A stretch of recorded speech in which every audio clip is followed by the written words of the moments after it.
gravar aqui, você começa de novo e pede o pastor para orar. Ok, os irmãos aí vão aceitar a sua imagem ser publicada e o programa está sendo já gravado. Pastor Carlos Henrique, por gentileza, nos conduza numa palavra de oração, rogando a Deus a bênção dele para a nossa reflexão nessa tarde, por gentileza.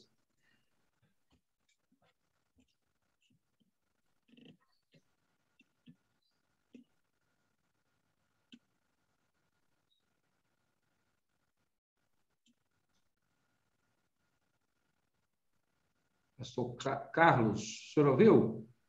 Não ouvi, pastor. Estava numa reuniãozinha aqui, desculpa. O senhor pode orar pedindo a bênção de Deus? Posso sim. Pai amado, nós queremos dar graças ao Senhor por este momento tão especial que temos como servos do Senhor, chamados pelo Senhor, para refletir, Deus, neste momento, na Tua palavra, que é maravilhosa, Deus, e que o Senhor, nessa tarde, possa usar o Teu servo como instrumento para abençoar as nossas vidas. Que o Senhor fale ao nosso coração e que possamos, ó Deus, nos aprofundar, conhecer o Senhor e conhecer a Tua palavra cada dia mais e mais. Obrigado pelo tempo em especial, obrigado pela vida de cada pastor que se faz presente na sala, que o Senhor vos abençoe, que o Senhor, ó Deus, fale ao nosso coração em nome de Jesus. Amém, Senhor. Amém, amém.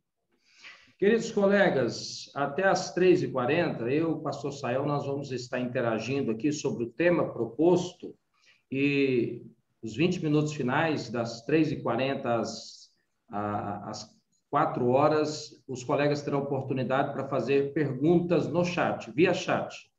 Então, você vai usar o chat, fazer sua pergunta, dirigir sua pergunta ao pastor Saião, e dentro desse tempo de 20 minutos, nós vamos fazer e esgotar o tempo, né? Então, os colegas terão os 20 minutos aí para participarem perguntando.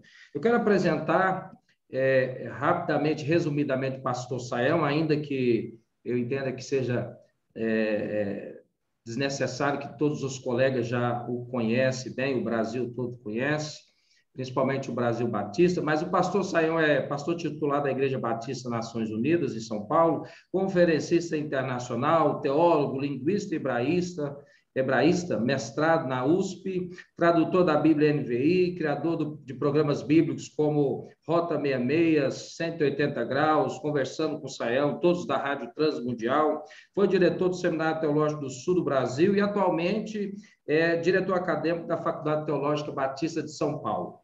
Não está completo aqui o seu currículo, pastor, mas já creio, suficiente para identificá-lo. E nós vamos falar nesta tarde sobre a teologia batista. O tema nosso é Teologia Batista ontem e hoje, o que nos remete à história da teologia batista, o processo de construção da teologia batista ao longo dos séculos. E nós vamos aí começar do começo. Começar com o ponto de referência histórico no início do século XVII, com o movimento dos separatistas ingleses. Isso aí já é praticamente de consenso batista, que essa é a origem dos batistas. Então, no início do século XVII, houve um grupo de batistas liderados por um pastor que tinha formado em Cambridge, pastor John Smith, que era anglicano e que depois aderiu ao movimento separatista, e que tinha o seu assessor, um advogado chamado Thomas Helwys. Eles tinham uma congregação numa cidade chamada Gainsborough, em Londres, na Inglaterra, e depois, em 1608, eles foram se refugiar na Holanda por conta da perseguição desencadeada pelo monarca contra os puritanos no início do século XVII na Inglaterra. E a partir disso a gente vê aí o início da construção da teologia batista. Pastor Saião, eu gostaria que o senhor destacasse para nós os distintivos desse início de processo da nossa teologia, da teologia batista, tendo como protagonistas tanto John Smith quanto Thomas Helwys. Pastor Leonardo, né, e todos aqueles que colegas aí da Ordem dos Pastores de Goiás, é importante considerar, né, algo que não está tão nítido e tão claro assim para todo mundo, que os batistas surgem nesse contexto, né, de questionamento do tipo de religiosidade que não permitia a liberdade de consciência. No entanto, né, tanto com John Smith, com Thomas Helwys, né, eu tive uma oportunidade muito interessante de ver um dos tijolos da primeira igreja batista da Holanda, que está preservado lá no Museu do Southwestern Theological Baptist Seminary, lá em Texas, que eles trouxeram de lá, né? Porque o que aconteceu é que a Holanda se torna o primeiro país com liberdade religiosa absoluta, porque se tornou um país sem igreja estatal, né? Então, com o domínio anglicano, que apesar de formalmente ser protestante, havia uma situação de absoluta intolerância, né? Então, tanto o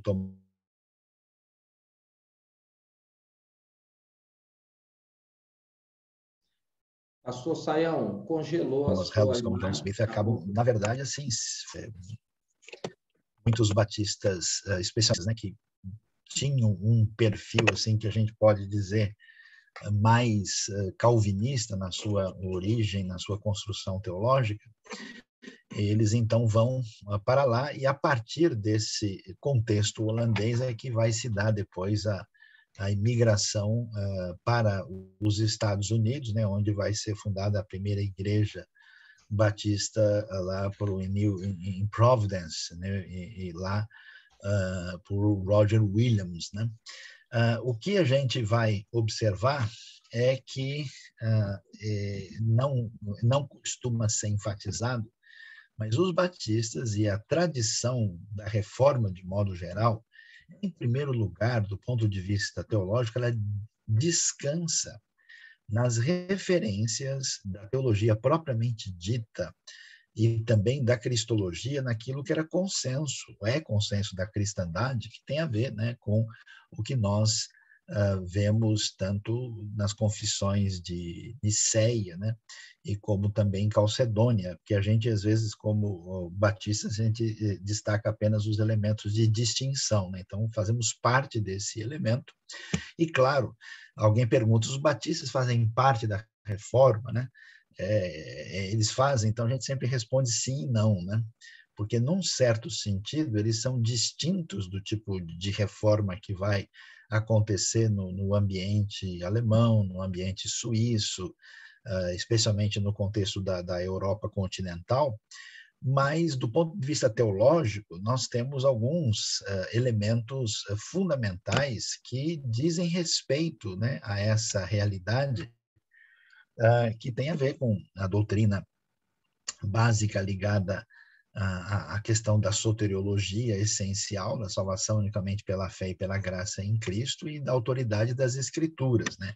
Mas no contexto mesmo que a gente vai encontrar peculiar, temos a referência aí da questão da liberdade de consciência, que vai ser um elemento fundamental e que é a base da importância, por exemplo, do próprio batismo adulto, né, da pessoa ter a consciência daquilo que ele está fazendo, e também a referência bastante clara, né, de que a igreja deveria estar separada do Estado, o que parece uma coisa absolutamente normal, né, e absolutamente, vamos dizer, indiscutível, mas no contexto europeu isso não fazia o mínimo sentido, né?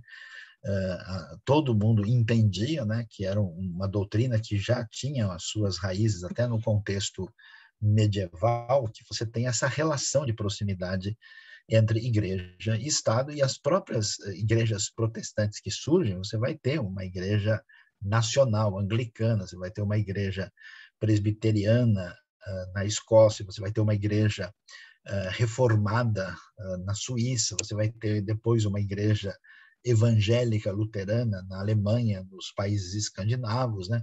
E os batistas, então, vão ser um movimento que vão nessa direção de oposição, vão construir um governo congregacional, né? E vão dizer, aí talvez o ponto de referência mais significativo, que ainda que a gente tenha as confissões de fé, e elas tenham a sua relevância, a sua importância, a convicção, né, nítida de que a Bíblia é a nossa regra de fé e prática, né? Então, em resumo, né, a gente pode aí apresentar esses elementos que apresentam aí o ponto de partida, né? Quando eles aparecem, né, nesse contexto, especialmente aí o Thomas Harris, né, que é um dos principais, o principal redator aí, né, eles fazem uma declaração de fé, né, desse povo inglês que vai estar lá em Amsterdã, né, e apresentam aí um resumo doutrinário que é chamado uma breve declaração do mistério da iniquidade, né, e que apresenta uma postura muito de ruptura, né, com a ordem do status quo e na busca de uma espécie de proposta de reforma mais, vamos dizer, pura possível, né, em oposição àquilo que se via no ambiente, inclusive protestante, como era o caso do contexto inglês, né? O forte mesmo que deve ser destacado é a palavra liberdade, né? Tanto a liberdade de consciência e aquilo que vai ser a separação entre igreja e Estado, né? Que a gente vai ver, vai acabar tendo desdobramentos da história religiosa e evangélica e até mesmo, vamos dizer, política na América do Norte e em outros ambientes, já que a Europa demora um pouquinho para isso amadurecer. Pastor Sayão, a primeira congregação batista, liderada por John Smith e Thomas Harris, como seu assessor, quando eles vão se refugiarem na Holanda, o que eles tinham já definido é que a igreja seria congregacional, ou seja, teria o governo autônomo e democrático. Mas eles não tinham ainda a ideia do batismo, do credobatismo, porque eles ainda batizavam infantes, crianças, era o pedobatismo. Antes de irem para a Holanda, eles não tinham ainda consciência clara, como o senhor já bem destacou, da separação entre igreja e Estado. Então, quando eles retornam com Thomas Harris, uma vez que John Smith fica lá com os anabatistas, eles têm praticamente a teologia que nós temos hoje batista, né? A igreja congregacional, o governo congregacional, o credo batismo só de adultos, de pessoas que podem professar fé, a separação entre igreja e Estado, mas faltava ainda uma marca, né? Em 1612, quando se estabelece em Spitalfields, num bairro em Londres, aquela que é considerada a primeira igreja batista na Inglaterra. Isso foi elaborado, que é o batismo por imersão, porque eles ainda batizavam por aspersão. Gostaria que o senhor falasse um pouco sobre isso e como que nasceu o movimento da teologia dos particulares, porque até então a gente tem aí aquilo que se denomina de batistas gerais.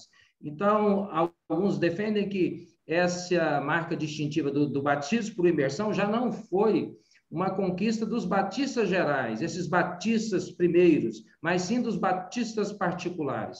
Como é que o senhor vê isso aí? Qual a leitura que o senhor faz desse ponto? Então, é fato que a construção batista, ela se dá inicialmente nessa separação desse ambiente anglicano e, de fato, foi uma construção que demorou um pouco de tempo para que amadurecesse nessa direção, conforme o irmão sinalizou, né? Mas o que vai acontecer, os historiadores, os estudiosos costumam focalizar a questão dos batistas particulares, surgindo mais tarde, né? Alguns colocam aí na data em torno de 1630, né? O surgimento nessa direção, e esse movimento dos chamados batistas particulares vai na distinção, né, em relação ao grupo dos chamados batistas gerais, com uma influência maior daquilo que estava presente no contexto mais, digamos, reformado, mais calvinista, né? Onde a gente vai ver aí essa tendência, né, da discussão que envolvia, né, essa a questão do quanto, né, a gente teria sido afetado pela questão da queda e quais, porque os desdobramentos que nós temos nessa ocasião é um desdobramento de um pensamento, né, que era bastante egocêntrico no contexto medieval, né, quando chega no contexto da modernidade, você começa a ver a questão do papel do ser humano, né, na sua construção de fé, com uma tendência, né, que vai se desdobrar depois no contexto mais arminiano. E então a gente começa a ver que esses batistas particulares, né, vão ter uma influência aí, estão um pouco insatisfeitos, né, nesse sentido. Eles têm dificuldades aí também com a questão do batismo infantil, né? Nós temos alguns nomes aí que se destacavam nesse contexto, e então é que a coisa vai numa direção aí diferente, né? Na construção de um caminho que depois se define mais especificamente na tradição batista posterior, né? Os peregrinos que embarcaram no navio Mayflower para formar as colônias da Nova Inglaterra, esses eram formados peregrinos por batistas gerais e particulares. Há quem defenda que foram formados só por batistas particulares, que eles dão crédito que as igrejas batistas, a teologia batista americana foi formada pelos batistas particulares. Procede essa informação? Ou nesse grupo havia tanto batistas gerais quanto particulares? Olha, sinceramente, eu não sei dizer todos os detalhes em relação a isso, né?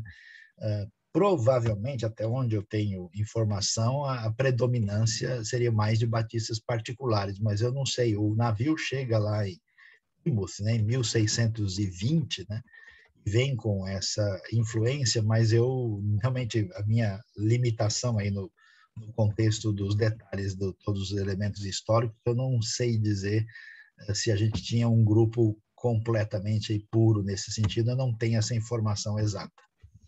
Ok, nós temos a primeira confissão, a gente teve confissões de fé, alguns ensaios com Thomas Harris, como sendo representante dos batistas gerais, mas uma confissão mais ampla, que já tinha presente o batismo por imersão, só surgiu em 1644 com a primeira confissão de fé londrina. Depois ela foi compilada em 1689, novamente. E ela tinha um traço na sua soterologia mais calvinista.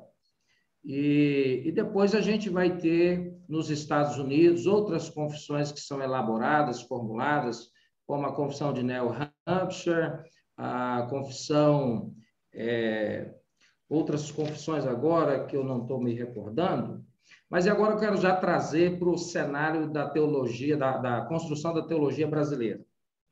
Há quem diga que os batistas que chegam aqui, os pioneiros, os Begbers, a família Begber, Taylor e Salomão Ginsburg, todos tinham essa característica teológica sobre a soterologia calvinista. Mas eles não se preocuparam tanto em promover a teologia, mas o que prevalecia como confissão para o início da obra batista era a confissão de New Hampshire. E depois a gente tem uma mudança em 1986, que foi a criação da Declaração Doutrinária da Convenção. O que o senhor pode ver nessa transição, nessa mudança que houve da teologia, da construção da teologia no Brasil. Partindo da premissa que ela vem aqui com tons mais calvinistas, mas que, com o passar do tempo, ela adota aí um equilíbrio, um ponto de equilíbrio. De fato, a Confissão de Fé de New Hampshire, que é de 1833, no seu tom geral, ela é nitidamente, predominantemente calvinista, né? E não há dúvida, porque nos Estados Unidos, né, isso envolvendo batistas e não batistas, a gente teve um grande movimento de espiritualidade, né, que tem a ver com os grandes despertamentos, e nesse contexto, nos primeiros grandes despertamentos, eles foram especialmente de inspiração calvinista, né, com gente como George Whitefield, né, e pessoas que marcaram aí a história no contexto do ambiente americano e que influenciou, né, essa realidade. Então, de fato, os primeiros movimentos são de inspiração calvinista predominante, né? Ainda que se venha discutir os detalhes do nível maior ou menor de calvinismo, né? Mas, posteriormente, a impressão que dá é que a presença de uma inclinação arminiana cresce em alguns ambientes americanos por uma série de razões. Uma é por causa do tipo de avivamento espiritual que surge depois de influência wesleyana e de influência também de pessoas como Charles Finney, né? E esse movimento inspirou, porque uma coisa interessante é que, ao mesmo tempo, a teologia americana ela foi também impactada, né, especialmente os grandes seminários, assim, pela influência da teologia liberal, né, que já tinha começado a fazer efeito no final do século XIX, começo do século XX, na Alemanha, na Inglaterra, de modo geral, na Grã-Bretanha, e também chega aos Estados Unidos. Então, começou um movimento de oposição a isso, que deu origem a um movimento conservador, digamos assim, avivalista e missionário, né? E esses movimentos abriram muito espaço para a fundação de institutos bíblicos, seminários mais conservadores. Isso teve um impacto grande na própria Convenção do Sul, né? E aí, então, o que acontece? A gente começa a ter mais gente que, de alguma maneira, foi mais inspirado por um tipo de tendência avivalista com traços de elementos mais arminianos, né? E então cresce, o que eu posso dizer, essa realidade. Então, originalmente, a confissão de fé que vai orientar a Convenção Batista Brasileira na sua história é a de New Hampshire, né? Depois vai surgir uma declaração em 1890, que dentro da própria realidade brasileira, depois surge aí uma outra em 1963, e aí nós temos essa declaração que marca a realidade de hoje, que tem origem em 1986, né? E aí sim, nós tivemos, digamos, uma tendência a compreender a realidade batista. Isso varia um pouco, tá? E varia um pouco de lugar para lugar, de estado para estado, mas, assim, de modo geral, os batistas eram vistos como calvinistas moderados, né? No sentido em que eles não são calvinistas de 5 pontos, né? Às vezes parece que tem alguns que são de 6 pontos, né? Mais do que o próprio Calvino, mas eles são calvinistas moderados, né? E não concordando com todos os pontos históricos da Tulip, né? Mas dependendo do lugar, são um pouco mais calvinistas, e dependendo do contexto, tem tendências arminianas. A tendência arminiana eu acho que surgiu mais, e depois ela reflete na construção da teologia do ponto prático, por causa dos movimentos, dos avivamentos das séries de conferência com apelos, né? E então isso fica muito a iniciativa evangelística e missionária, ela acaba tendo algo que na tradição de inspiração calvinista era visto como uma coisa inadequada, né? E aí, então, nós temos essa caminhada histórica que teve esse tipo de desdobramento. Pastor Sayão, meados da década de 30 do século passado, 1930, a junta de Richmond, ela envia para o Brasil um missionário chamado Abel Langstein. Langstein, ele foi professor do Colégio Batista do Rio de Janeiro e também professor do Seminário Batista do Sul. E ele vai escrever um esboço de teologia sistemática. E o Langstein, ele era meio arminiano, né? Ele não era nada calvinista e ele era meio arminiano, porque ele defendia o que é um consenso geral nesse processo todo da construção batista, da teologia batista, melhor dizendo, é que o crente não cai da graça, né? Os crentes não podem perder a segurança da salvação. Isso é consenso comum, tanto nos batistas particulares quanto nos gerais. Mas, e nisso, o Langston, ele defendia, ensinava na sua sistemática. Mas ele vai apresentar uma soteriologia mais com traços arminianos. E eu penso que nas décadas de 50, 60, 70, talvez a sistemática de Langston tenha sido o texto base dos seminários. Talvez não foi a partir de Langston que os batistas tenderam mais para o arminianismo do que para o calvinismo. O que o senhor pensa? Eu acho que, em parte, tem a ver com isso, mas assim, eu acho que tem dois elementos nesse caminho assim de construção da situação. Primeiro, dentro de um contexto onde as pessoas não formavam a sua teologia, especialmente por causa de um estudo mais acentuado, mas mais em função da sua realidade prática, né? Então, a gente observa que a maneira como a própria realidade brasileira, uma construção dentro de um ambiente de um povo de origem católica, né? Observe, por exemplo, que a gente teve, né, desde cedo, um movimento paralelo que sempre teve uma influência na realidade brasileira significativa, que é o movimento pentecostal, né? E o movimento pentecostal, na sua raiz fundamental, ele é totalmente arminiano, né?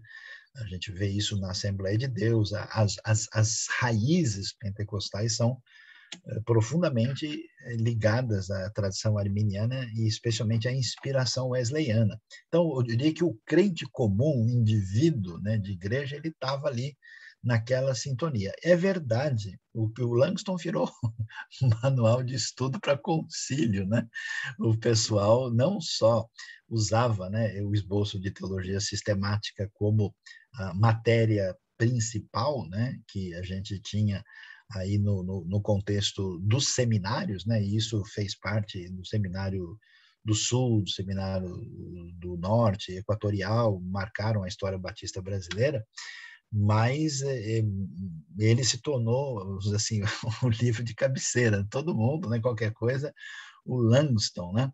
E nesse sentido, tem razão, isso, eu diria, ajudou a reforçar, porque eu acho que tem três elementos aí. Uma é a questão de uma tendência cultural, eu acho que o tipo de calvinismo reformado, de origem, vamos dizer assim, predominante, né, que você vê florescer nos ambientes como Suíça, Holanda, Escócia, ele não tinha tanto eco, né, dentro de uma mentalidade católica, demoraria um pouco mais para isso florescer no nosso ambiente aqui, especialmente pensando no Brasil, nessa transição, né, da realidade do mundo do século XIX para o século XX, nós temos a questão da religiosidade popular, né, de perfil místico, influenciando com raízes mais arminianas, e claro, aí você tem o reforço, né? O reforço vem da cátedra, que apresenta um perfil assim. Então, de modo geral, eu acho que a marca, assim, o traço calvinista que sobreviveu é exatamente isso que o pessoal diz. O crente não perde a salvação, né? Mas, de modo geral, a influência do jeito arminiano de conceber a soteriologia acaba tendo aí uma influência do Langston, que eu atribuo a esse movimento, né, que aconteceu na América do Norte, porque boa parte dos missionários eles foram motivados por esse movimento avivalista que tinha traços de presença arminiana na história do protestantismo americano. Ok. Na atualidade, a gente tem como sistemáticas de base nos seminários Millard Erickson, Wayne Grudem, e nós temos aí um calvinismo mais moderado, principalmente com Millard Erickson, considerado um calvinista de 4 pontos, né? Agora, a gente teve, quando foi traduzida a sistemática de Augustus Strong, aí a gente teve novamente, nos seminários, a apreciação do calvinismo, mas de 4 pontos, né? Porque a Strong ele foi influenciado por um dos primeiros teólogos que contestou o que foi definido no Sínodo de Dort, né? Ali na Holanda, quando começaram a questionar a Tulip, os 5 pontos do calvinista, então teve um Huguenot, um teólogo francês huguenote chamado Moïse Amiralt, que ele contestou o ponto onde a Tulip, que não foi nem elaborada por Calvino, né, mas sim pelo seu sucessor Teodoro Beza, na Academia de Genebra, onde ele dizia que era totalmente sem fundamento bíblico a expiação de Jesus ser limitada somente para os eleitos. Então, a Tulip já começa a ser contestada, isso ainda no século XVII, no século que deu origem aos batistas. E aí a gente tem Richard Baxter, que foi o líder do movimento presbiteriano na Inglaterra, que também era um calvinista de 4 pontos. A gente tem Augustus Strong, né? Então, me parece que hoje a teologia batista brasileira ela tem talvez mais essa marca de um calvinismo moderado, pastor Sayão, ou uma soteriologia que pende mais para o arminianismo?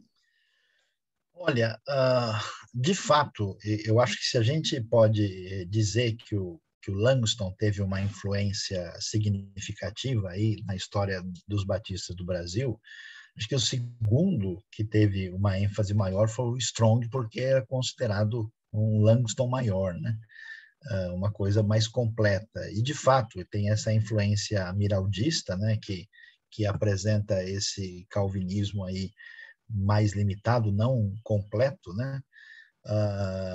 E aí, o que a gente vai observar é que, na verdade, sendo bem objetivo e franco, eu acho que nós temos um outro elemento nessa história, que é a fragmentação do movimento batista, né? Eu acho que, se a gente pudesse pensar, talvez até os anos 80, começo de 90, a gente poderia talvez dar um cenário geral, né? Isso acontece por diversas razões. Primeiro, assim, os missionários da Convenção do Sul que vieram para cá, eles eram missionários que pegaram fases diferentes na Convenção do Sul, né? Você teve uma fase na Convenção do Sul mais influenciada por um enfoque assim arminiano. Houve um momento em que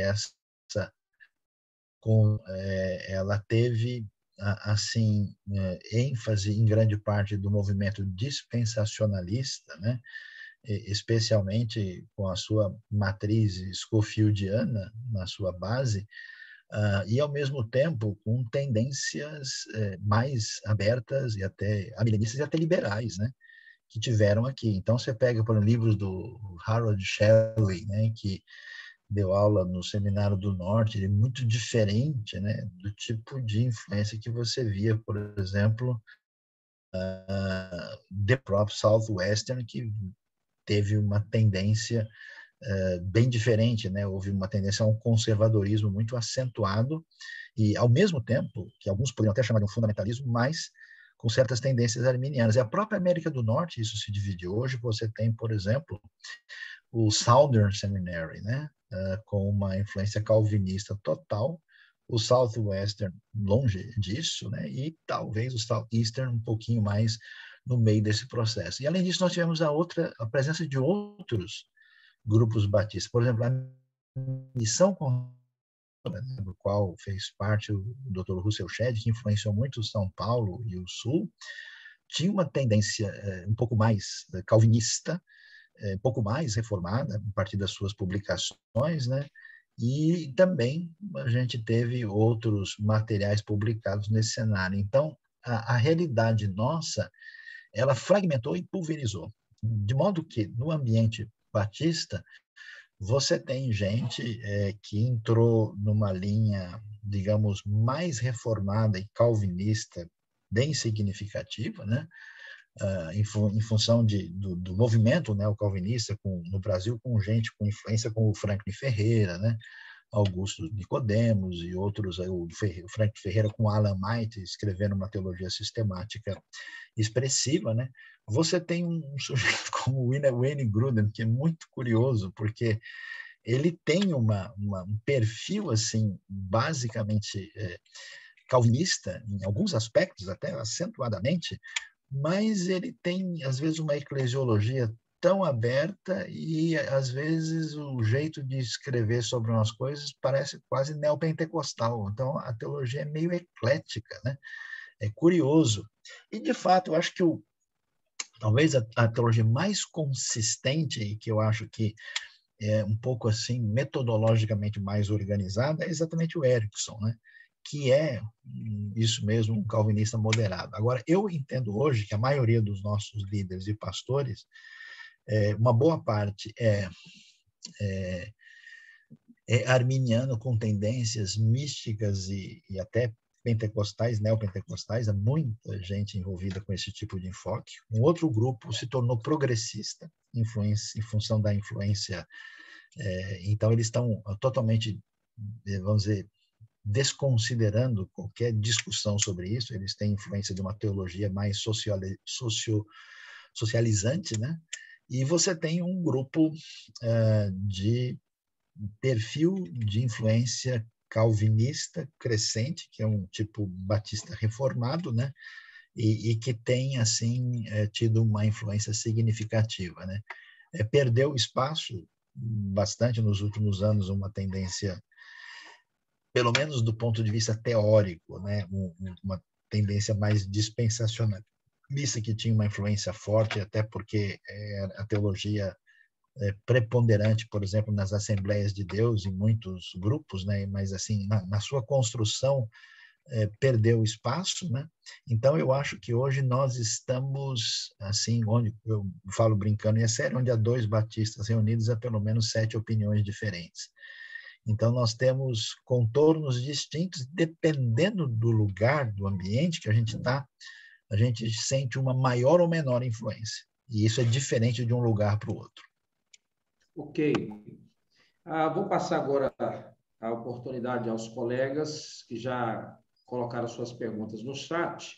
Vou pedir ao pastor Fernando Lemos para ler essas perguntas dirigidas ao pastor Sayão. E depois, faltando aí 3 minutos, nós fazemos as considerações finais e os agradecimentos ao pastor Sayão, que vai precisar se ausentar. Pastor Lemos. Boa tarde, queridos. A graça e a paz do Senhor Jesus. Muito bom estar com vocês. Quero fazer aqui das minhas palavras do pastor Lucena. O pastor Lucena disse aqui no chat, pastor Léo, parabéns, você pesquisou, você é fera. Gostei de suas questões, objetividade. Quero parabenizar o nosso vice-presidente, realmente. Uma pesquisa bem completa, nos conseguiu aí contribuir bastante para que o professor pudesse aí trazer o conteúdo para nós. Aí. Muito obrigado também, professor Sayão. E aí eu vou tentar, aqui são basicamente, até agora chegou 2 perguntas, eu estava preparando uma aqui, eu faço no final, mas eu vou pegar aqui a principal pergunta do nosso presidente, da nossa Ordem dos Pastores, pastor Leandro Rittel. depois a pergunta aqui do professor, do pastor Fabiano. Eu vou tentar aqui. Se eu faltar alguma coisa, pastor Rita, você me ajuda aí, tá? Pastor Sayão, em New Hampshire, os batistas professavam a livre agência. Na atual declaração doutrinária batista brasileira, isto muda para livre-arbítrio. A pergunta dele é: o livre-arbítrio da atual declaração doutrinária tem o mesmo entendimento da livre agência da primeira confissão ou não? Olha, sinceramente, eu não sei, porque a declaração ela é feita com a participação, né, de pessoas de perfil diferente, chegando a uma espécie de consenso, ou possível consenso, e eu diria assim que o termo é colocado mais ou menos como se ele fosse um termo, desculpe a expressão, coringa, né? Porque quando você usa a expressão livre-arbítrio e você usa livre agência, na verdade, essas expressões elas não são definidas por si só. Você precisa querer dizer mais claramente o que é isso, né? E a confissão não tem esse trabalho. Então, a opinião que eu tenho em função de ler o que nós temos lá é que a coisa ficou de um jeito assim que a pessoa lê e interpreta como ele acha mais adequadamente. Porque eu posso dizer, por exemplo, que eu tenho responsabilidade de escolha, que o que eu faço não é algo mecânico, robótico, que eu posso simplesmente desejar tomar um copo de suco de manga e não suco de laranja. Mas, quando eu uso o termo, por exemplo, livre-arbítrio, isso num sentido mais específico, ele, por definição, ele é impossível, né? Eu posso querer, por exemplo, estar na Lua, mas não vou conseguir ir para lá porque eu tenho limitação. Então, o problema é o que é que as pessoas querem dizer com isso. Então, o termo deixou um espaço para que um indivíduo que for um calvinista, digamos assim, pleno, né? Ele vai dizer, não, olha, a gente usa esse livre-arbítrio que deve significar livre agência, a gente ainda suporta esse termo. E alguém que for de uma posição contrária vê o livre-arbítrio ali como a ênfase na responsabilidade humana e na liberdade real que o ser humano tem e que o torna passível de responsabilidade pelas suas escolhas. Então, eu acho que o termo não quis fechar a situação, apesar de que, né, usar o termo livre-arbítrio é algo muito pouco convidativo para o universo reformado e calvinista. Ok, obrigado, professor.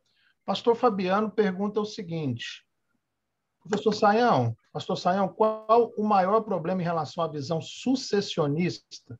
Uma geração imensa de pastores ensinaram o sucessionismo como verdadeiro. Essa é a pergunta do pastor Fabiano. Então, o problema do sucessionismo ele é duplo. Um é um problema histórico, né? Você não tem como verificar isso, né? Aquela ideia do JJJ, né, que a gente vai remeter os batistas até chegar, né, ao Jordão, João Batista, né? Isso não é possível, né? Você conseguir fazer essa verificação. O que existe aí é uma falsa observação que não é porque tem grupos que questionavam, né, a hegemonia católica, que praticavam algum tipo de batismo em oposição ao batismo feito na tradição católica. A gente não tem, mesmo a questão, por exemplo, que seria mais fácil de conectar com o movimento anabatista, né? Você tem o caso de Jacob Rutter, por exemplo, na Áustria, lá em Innsbruck. Você tem, além dos ruteritas, você tem o movimento do Felix Manz, né, que morreu afogado em Zurique pelos próprios reformados ali, né? O movimento de Zwickau, temos o movimento de Münster, né? E até mesmo os menonitas, né, que são os anabatistas mais suaves, assim, podemos dizer, um pouco mais próximos. Mesmo essa conexão, ela não a gente pode dizer que eles estavam enfrentando o mesmo problema e, de certa forma, olhando na mesma direção. Mas estabelecer, a questão historicamente é muito frágil fazer isso. E o segundo problema, que eu acho que é o mais complicado, é que o jeito de construir esse argumento parece um argumento católico, né? Porque quando você pergunta para o católico por que a Igreja Católica é correta, ele não vai dizer que a base é exegética ou a base é de fidelidade teológica. Ele vai dizer que o argumento é histórico, que você vai nas raízes e vai chegando na sucessão e vai chegar na igreja primitiva e no apóstolo Pedro, né?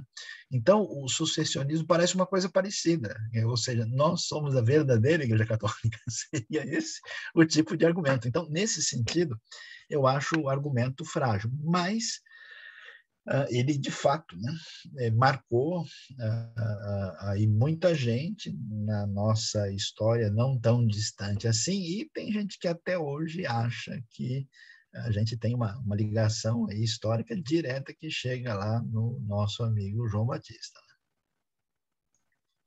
Pastor Léo, podemos continuar? Tem mais algumas perguntas interessantes aqui, tá? Está no tempo, né? Sim, sim. Vamos lá. O pastor Leandro Rittel pergunta também, professor, se o irmão sabe se os missionários da Convenção do Sul dos Estados Unidos que vieram para o Brasil tinham uma interpretação mais aliancista ou dispensacionalista? Eu acho que varia um pouco, né? Isso depende um pouco de onde, porque a Convenção do Sul, ela também não é uma convenção uniforme, né? Os Estados Unidos têm uma variação grande, né, de um lugar para o outro, né? E eu diria o seguinte, que nós tivemos gente, né, que teria um perfil assim mais aliancista.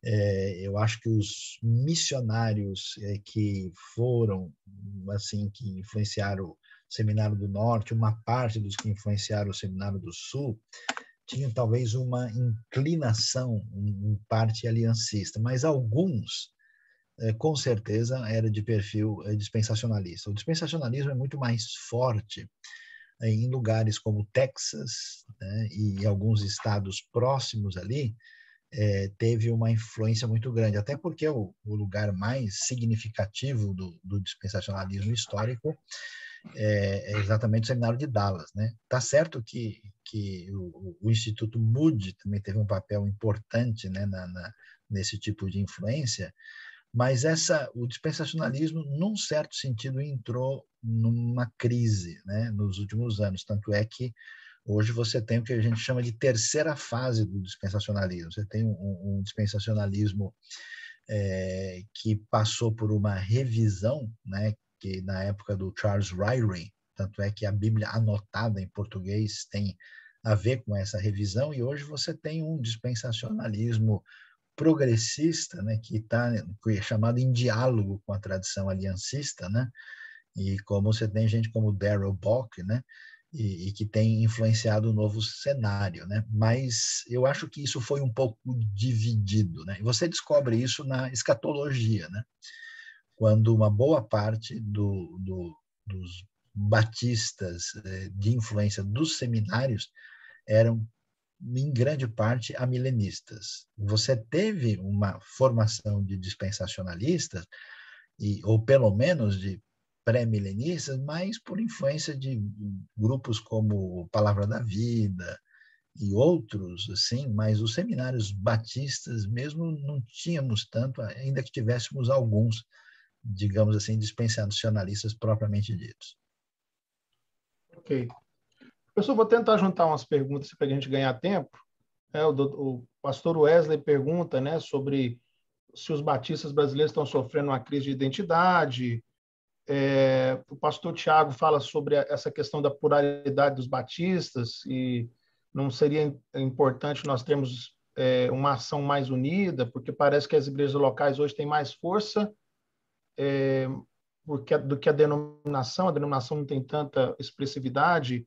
E aí eu completo a minha pergunta aqui, completando com os colegas, né? Esse mosaico que o senhor apontou aí, nós temos aí igrejas batistas, muitas, né? Acho que um grupo muito grande de igrejas com essa pegada neopentecostal. algumas poucas progressistas, um movimento calvinista cada vez crescendo mais, né, dentro da Convenção Batista Brasileira, e talvez apontando para uma certa ruptura.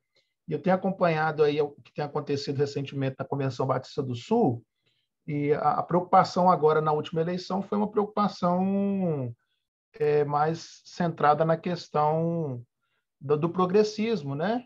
O grupo dos seis seis seminários tentando emplacar um presidente, acabou sendo eleito o Ed Litton, né? Que vem com uma proposta aí de questionar essa questão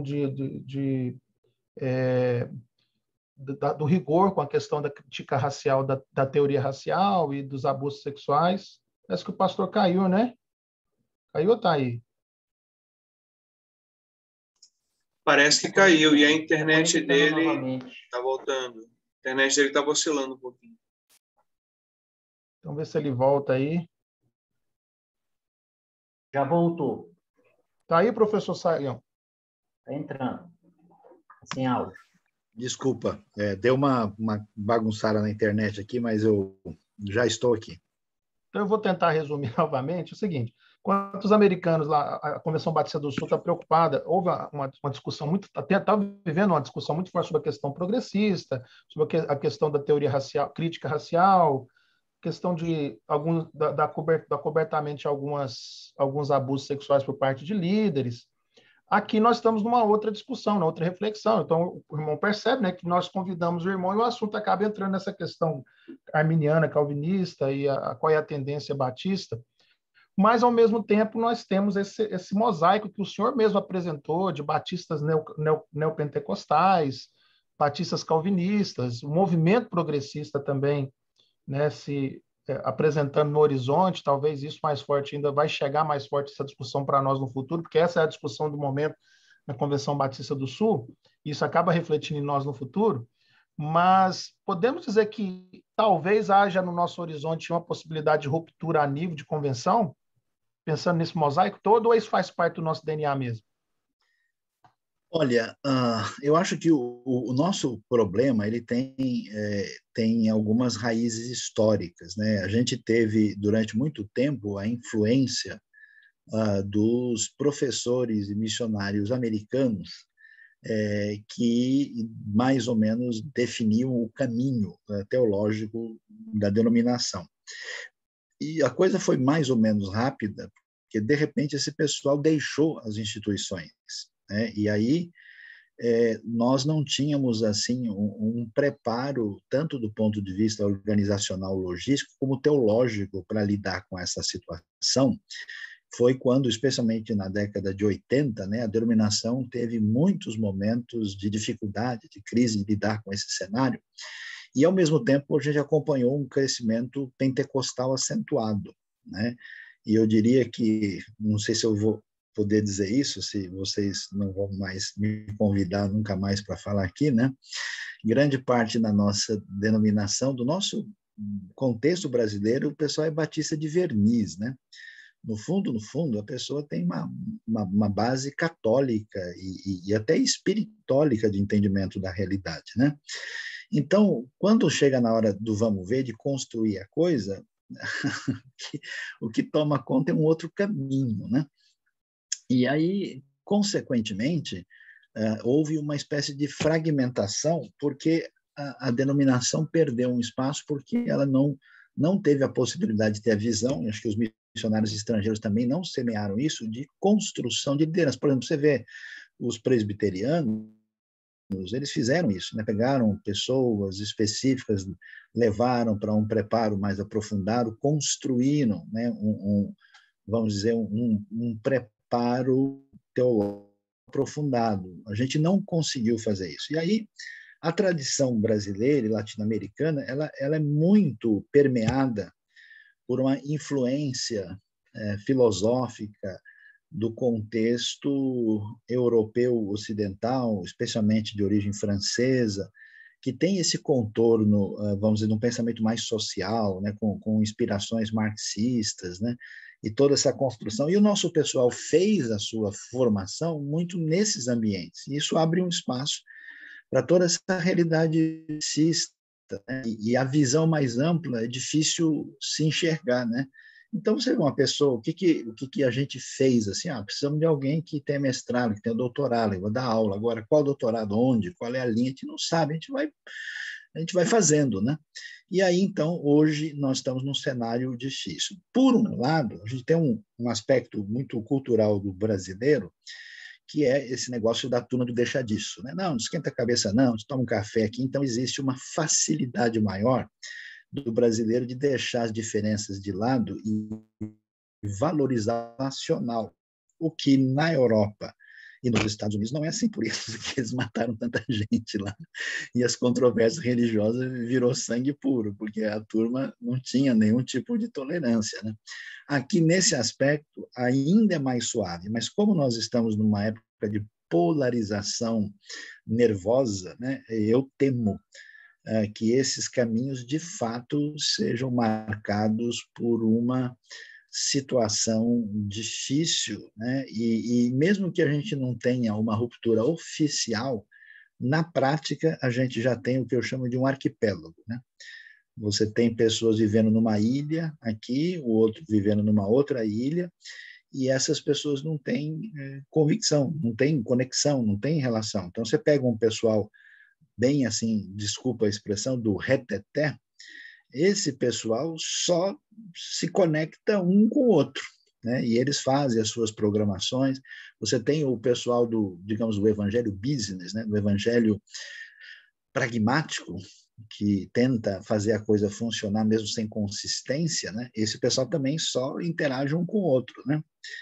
Você tem o pessoal progressista, né, que tem uma tendência assim de se inspirar em ideias mais de esquerda, eles também se relacionam mais entre eles. E assim os conservadores, tanto os de perfil reformado como outros que têm outras matizes e nuances, como, por exemplo, o perfil mais do tipo dispensacionalista, eles também. Então, assim, a gente tem aquela relação externa formal, né?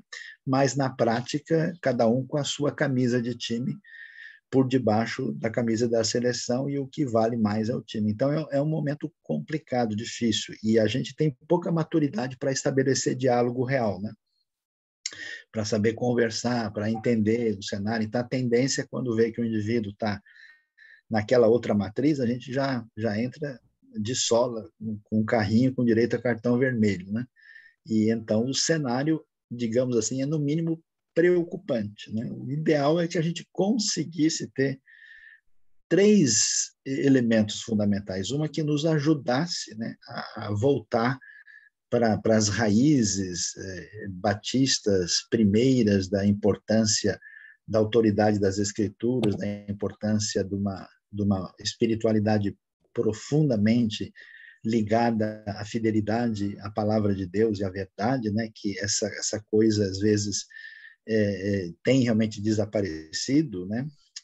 Um pessoal que tivesse um perfil mais pacificador, que soubesse dizer a verdade sem necessariamente entrar numa relação beligerante todo momento, né?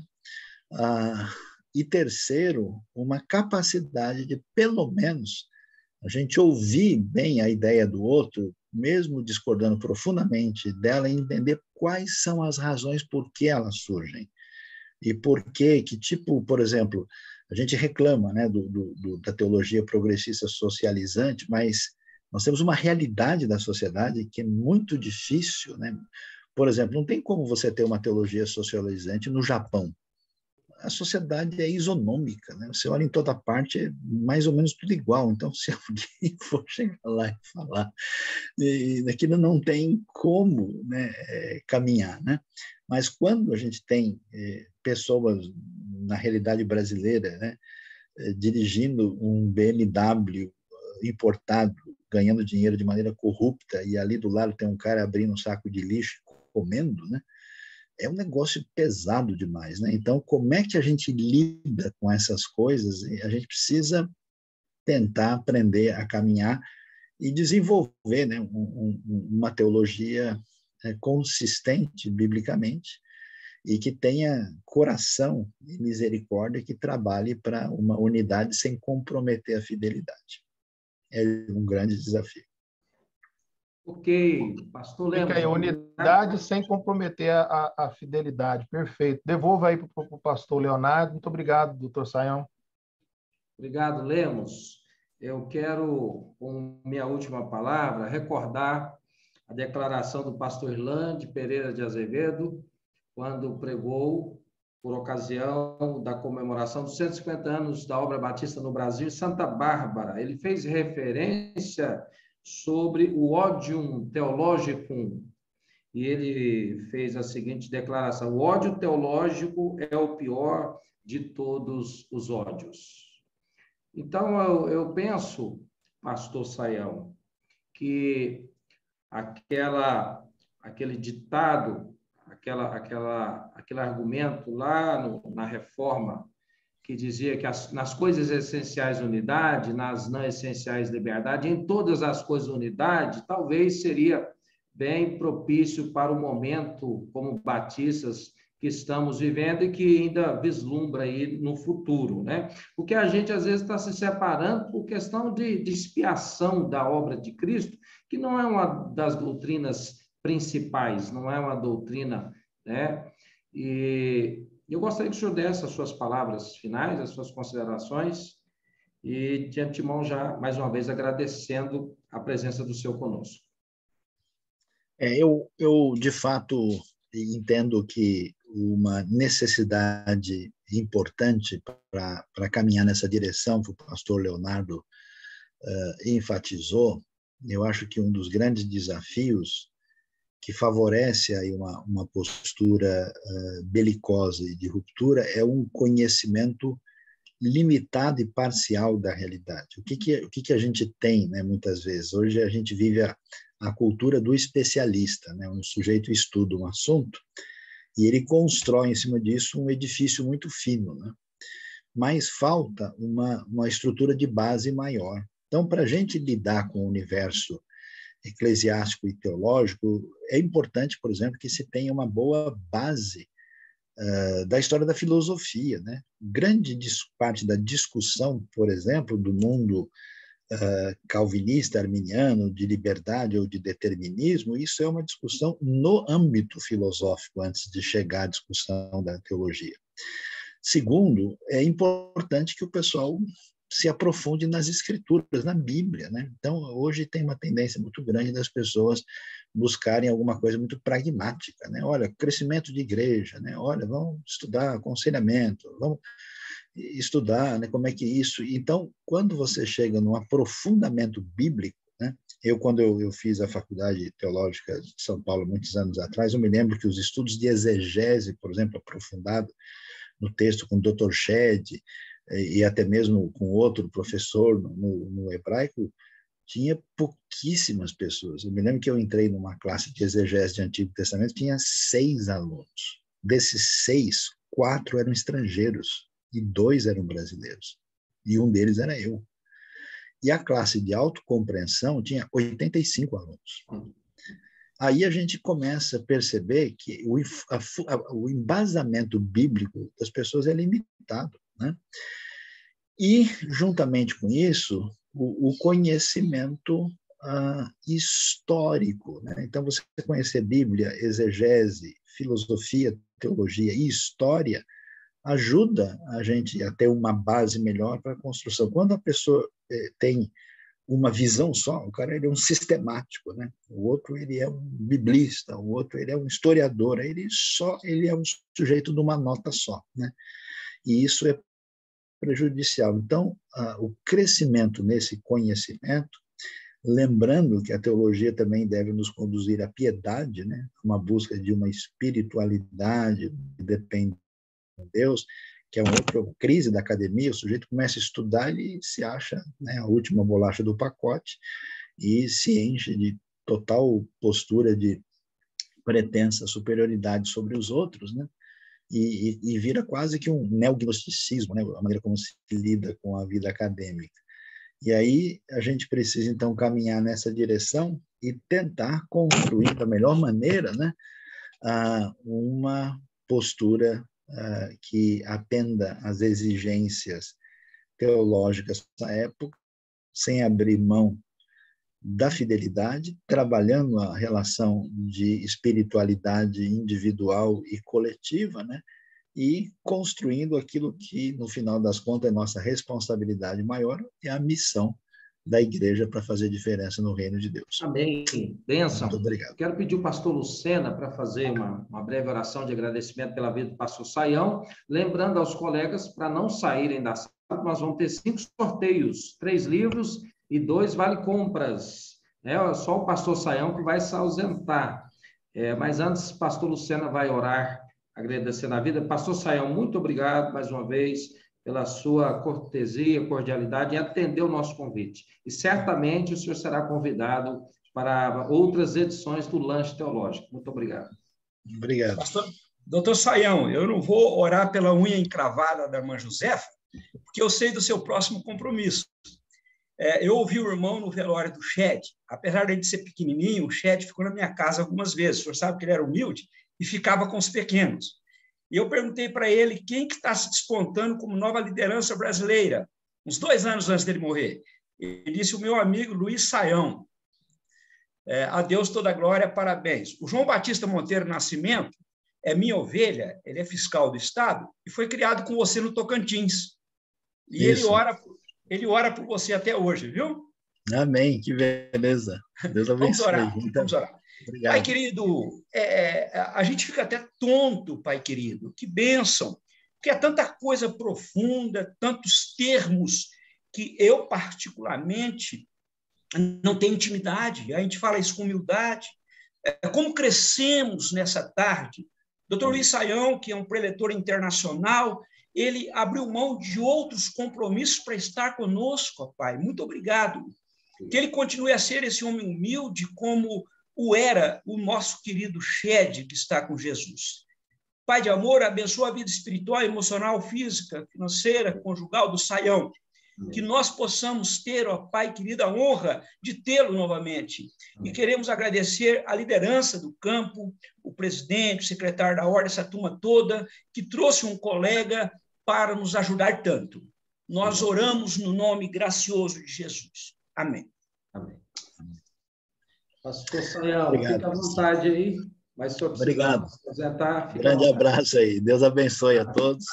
Amém. E como eu sou o Saião, eu vou ter que sair agora, porque eu cheguei em Trão e agora é o Saião. Deus abençoe. Um grande abraço. Obrigado. Obrigado. Amém. Pastor Lemos vai nos conduzir no sorteio de 3 livros e de 2 vale-compras no valor de R$40 cada. Na verdade, não sou eu que vou fazer o sorteio, é o pastor Nilton. Eu só vou apresentar os livros, né?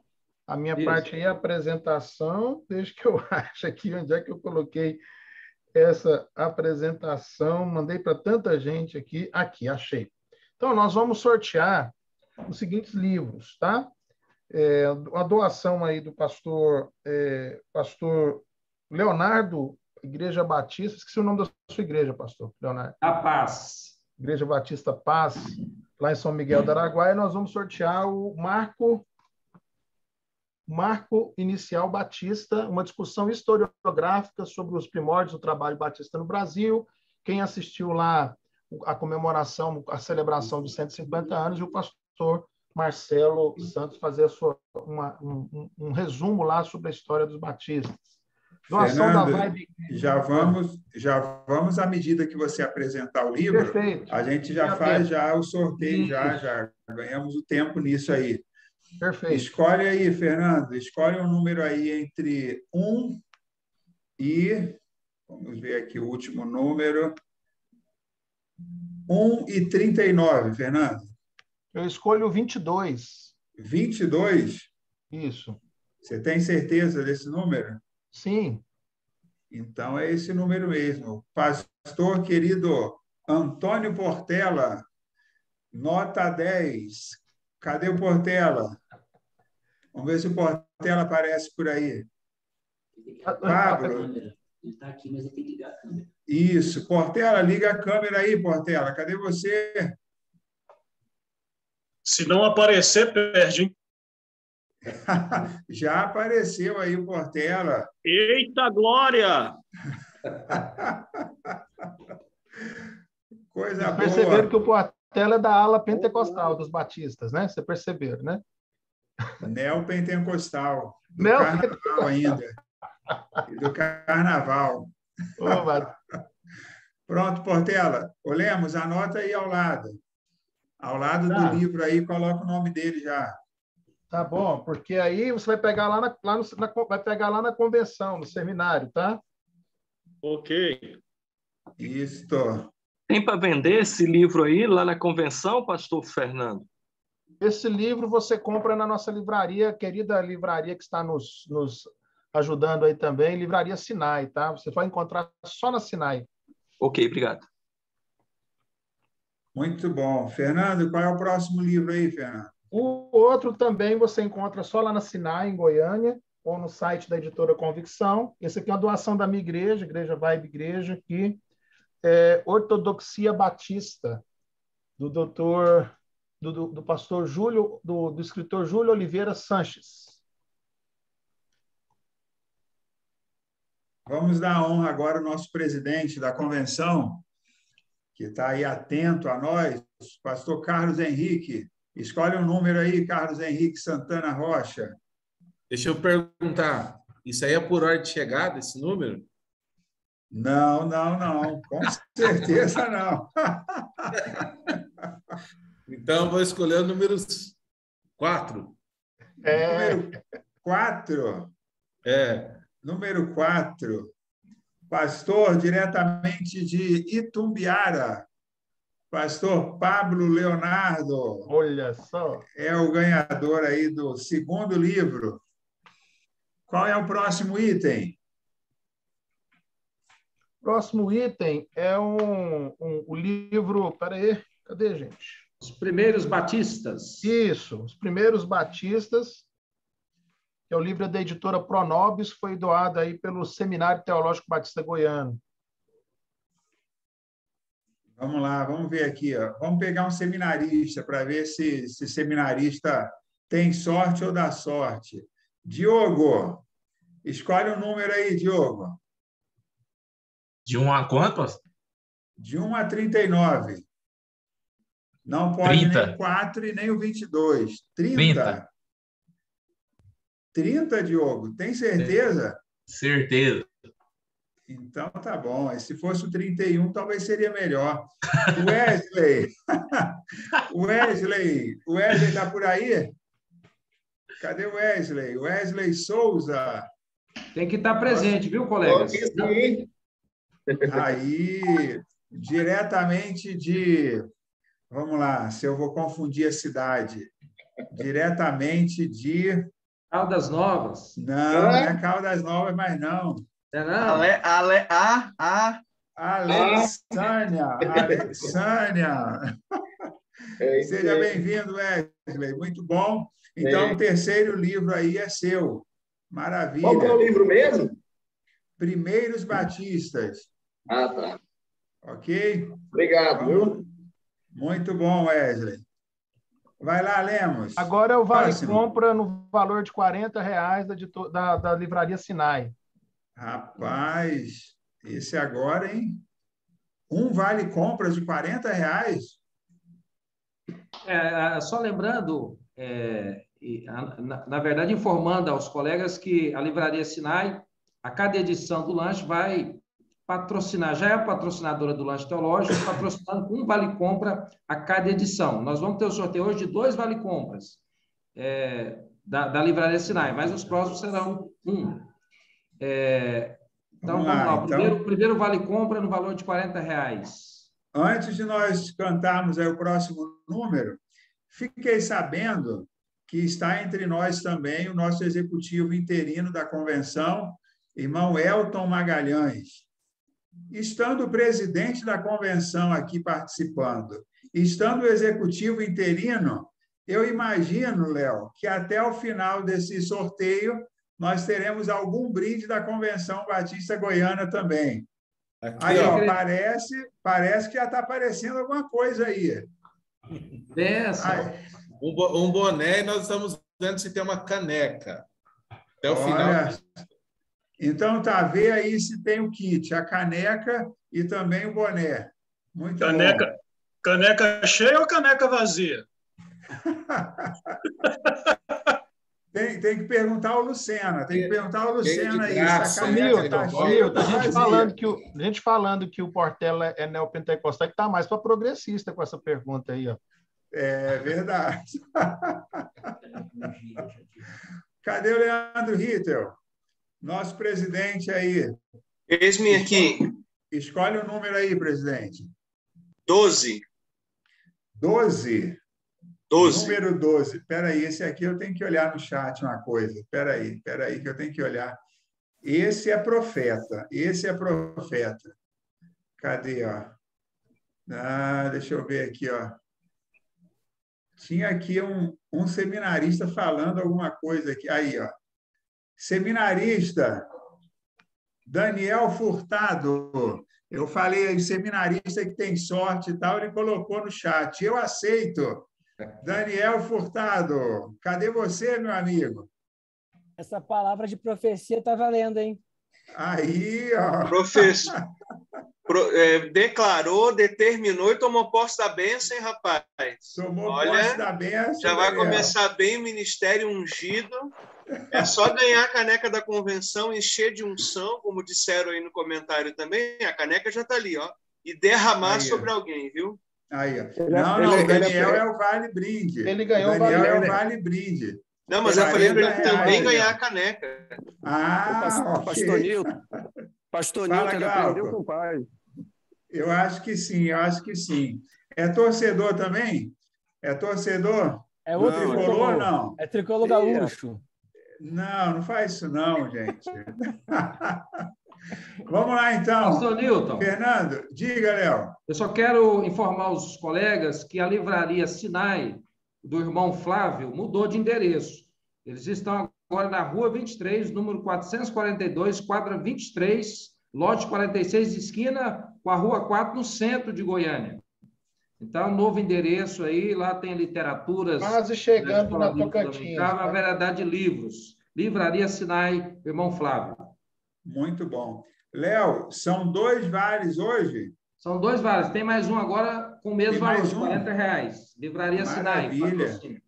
Maravilha. Mais um, então. Mais um. Léo, escolhe o número, Léo. 33. 33. Esse vai para a cruz, hein? 33. Vamos lá. Me parece que o 33 não está presente. Será? Pastor Ezequias, cadê você? Ezequias Brito. Tem algum problema aí comigo, meu filho? Vai de novo. De novo, Ezequias. Aí, o Ezequias, de novo, rapaz. Olha só. Pastor Wanda, que alegria de te ver, rapaz. De novo, eu tenho que encostar no pastor Ezequias. Mas de novo, por quê? Eu só venho de vez em quando, velho. Eu só venho de vez em quando. Ele está na rede, ó. Não, eu vou falar para o Daniel profetizar em cima de mim aí, porque tá difícil, viu? É o jeito. Ô, Léo, o Daniel pergunta aí se esse vale retira lá na própria Sinai. A própria Sinai, amanhã mesmo você pode ir lá, vou passar para o Flávio. Ainda hoje, o nome dos 2 sorteados, você pode amanhã mesmo comprar, fazer uso conforme o seu desejo. Se quiser comprar uma sistemática aí do Erickson, você só acrescenta aí o que for faltar e sai de lá. É só acrescentar mais R$300. Pastor Leonardo, oi. Ele já vai lá amanhã mesmo, que eu mandei ele lá amanhã pegar uma encomenda para mim, sem saber, aí, já fechou tudo. Rapaz, é a família profética. Pensa. O que é isso? E os demais colegas podem mais, na semana que vem, apanhar os livros no escritório da convenção com a irmã Tiana, semana que vem. Que aí nós vamos deixar os livros lá com a Tiana, você pode apanhar. Temos mais brindes, pastor? Temos o kit da convenção, então, uma caneca. Nós temos aí, já foi os 2 vales? Já. Foram. Já foi, né? Tá certo. Um foi o Daniel e o outro Ezequias. Cadê o irmão Elton? Cadê o Elton? Abre sua câmera aí, Elton. Vamos ver se o Elton pode dar um oi para nós aí, dar uma boa tarde. Dou-lhe uma. Dou-lhe duas. Elton ficou para a próxima. O Elton disse... Aí, chegou. Falando de mim? Fala, pastor. Como é que você está, meu irmão? Dá aí uma saudação aos colegas. Boa tarde, meus irmãos. Graça e paz, tudo bem? Colegas, né? Você já ordenou ele? Não, Você ele viu? é pastor nosso, ele é nosso chefe aqui, ué. Ô, bênção. Tô aqui com, ó, adivinha quem tá aqui do meu lado, ó. Tá aqui dos dois lados. Meus irmãos, que bênção, hein? Tive o privilégio de assistir aí a palavra do pastor Saião, que bênção. Muito bom mesmo. Estamos aqui, estou à disposição aqui. O que você precisa, quero que meu você executivo? escolha um número. Quero que você escolha um número aí que vai levar esse kit, nota 1000 da convenção. Então tá, vou escolher o número 5, pode ser? Já número 5? Ainda 5 não. já foi? Que isso, Fernando? Que isso, Fernando? Tá Ó, os embaixadores aqui, ó. Foi o 4, Fernando. Foi o 4. Vamos lá, Número então. Número 5. 5. Número 5. Número 5, diretamente da Redenção. Pastor Arquimedes. Que bênção. Parabéns, pastor. Muito obrigado. Muito obrigado. Arquimedes, irmão Elton está fazendo uma visita aos pastores, às igrejas, então eu já vou jogar um compromisso para ele. Ele vai levar esse kit, a você aí, tomar um café e te fazer uma visita. Beleza, fica aguardando. Combinado. Que dia que eu posso ir aí, pastor? Já vamos agendar aqui. Vamos agendar. É isso, hein? Ó, é a caneca, é isso? É a caneca e o boné, né? É o kit. Beleza. Tá aqui o boné. Tá aqui o boné.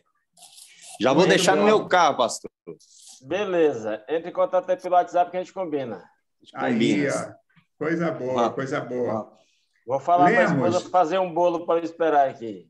Faz um cafezinho preto aí. Isso. Tá, me avisa aí também. Só falou assim, Nilton? Me avisa o dia também, ó. Nilton, o pastor Arquimedes só fez assim porque ele só quer levar o Elton. E é pra gente não ficar sabendo o dia e nem a hora. Sobra mais pão de queijo para mim. Valeu, pastor Arquimedes. É isso aí. Depois me fale esse dia aí que eu quero ir também, hein? Vai ter bolo, pão de queijo. Você já tem dia agendado, rapaz. Você já tem dia agendado. Está escondendo. O meu está muito longe. O meu está muito longe. Eu quero mais perto. Lemos, temos mais algum brinde aí, Lemos? Ou já esgotamos todos? Agora o Elton vai distribuir no grupo o boleto da oferta da campanha para todos ali, né? Primeiro vem a bonança e depois é facada. Quem não entregou oferta ainda, pode procurar o Elton, a oferta de missões estaduais, viu? Pastor Feliciano está agradecendo por todos que oraram pela sua saúde. Amém, pastor Feliciano? Sabemos que o irmão já está recuperado. Louvado seja Deus. Amém. Graças a Deus, já estou na ativa. Quero só parabenizar aí mais uma vez, né, o Léo por toda a condução aí do lanche, da Ordem dos Pastores. Também quero parabenizar a convenção por tudo que a convenção disponibilizado para a gente. Agora, no final de semana, a nossa igreja fará mais um batismo lá no seminário, no Acambago, né? Lembrando sempre aí que nós, pastores, quando você for fazer algum evento, agora que está terminando aí, estamos numa nova fase aí da pandemia, né? A maioria de nós vacinados, que você prioriza aí usar o nosso acampamento, né?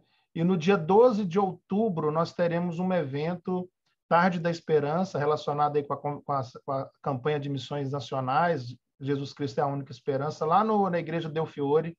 Convido todos aí a participarem com a gente, distribuição do Evangelho de João, estudos bíblicos, relacionamento discipulador e evangelização de crianças, dia 12 de outubro, às 4 horas da tarde, lá na Igreja Batista Del Fiore, que é a igreja filha aqui da nossa igreja.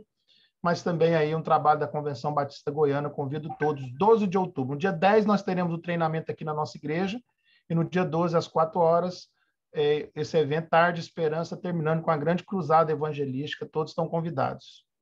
E o pastor Lucena está lembrando, lá no Del Fiore também, no dia 23 de outubro, o Meu Bairro Melhor, uma ação. No dia 12, uma ação mais evangelística, e no dia 23, uma ação mais social. Você pode participar desses dois eventos, aí será uma bênção para nós. Léo, se for possível fazer um outro convite aqui, no dia 9 próximo, nós teremos no nosso seminário a formatura da turma do ano passado. Será na Igreja Batista da Fama, e eu não sei se será aberto a participação de todos ou será somente online.